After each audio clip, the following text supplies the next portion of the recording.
رسول کریم صلی اللہ علیہ وسلم نے فرمایا کہ پینے کی ہر وہ چیز جو نشہ لانے والی ہو حرام ہے۔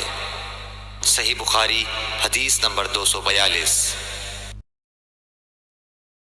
سہل بن سعد سعدی سے سنا کہ لوگوں نے ان سے پوچھا، اور میں اس وقت سہل کے اتنا قریب تھا کہ میرے اور ان کے درمیان کوئی دوسرا حائل نہ تھا، کہ رسول اللہ صلی اللہ علیہ وسلم کے احد کے زخم کا علاج کس دوا سے کیا گیا تھا۔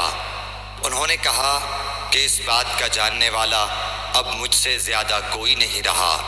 علی رضی اللہ تعالیٰ عنہ اپنی ڈھال میں پانی لاتے اور حضرت فاطمہ رضی اللہ تعالیٰ عنہا آپ کے منہ سے خون دھوتیں، پھر ایک بوریا کا ٹکڑا جلایا گیا اور آپ کے زخم میں بھر دیا گیا۔ صحیح بخاری حدیث نمبر 243۔ ابو بردہ اپنے باپ سے نقل کرتے ہیں کہ میں ایک مرتبہ رسول کریم صلی اللہ علیہ وسلم کی خدمت میں حاضر ہوا تو میں نے آپ کو اپنے ہاتھ سے مسواک کرتے ہوئے پایا، اور آپ کے منہ سے او او کی آواز نکل رہی تھی، اور مسواک آپ صلی اللہ علیہ وسلم کے منہ میں تھی جس طرح آپ قے کر رہے ہوں۔ صحیح بخاری حدیث نمبر 244۔ رسول کریم صلی اللہ علیہ وسلم جب رات کو اٹھتے تو اپنے منہ کو مسواک سے صاف کرتے۔ صحیح بخاری حدیث نمبر 245۔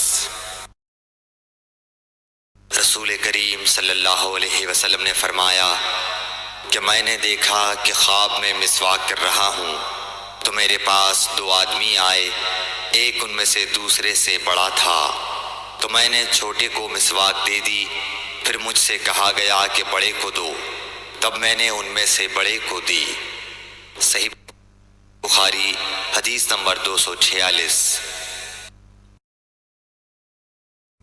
رسول اللہ صلی اللہ علیہ وسلم نے فرمایا کہ جب تم اپنے بستر پر لیٹنے آؤ تو اس طرح وضو کرو جس طرح نماز کے لیے کرتے ہو، پھر داہنی کروٹ پر لیٹ کر یوں کہو، اے اللہ، میں نے اپنا چہرہ تیری طرف جھکا دیا، اپنا معاملہ تیرے ہی سپرد کر دیا،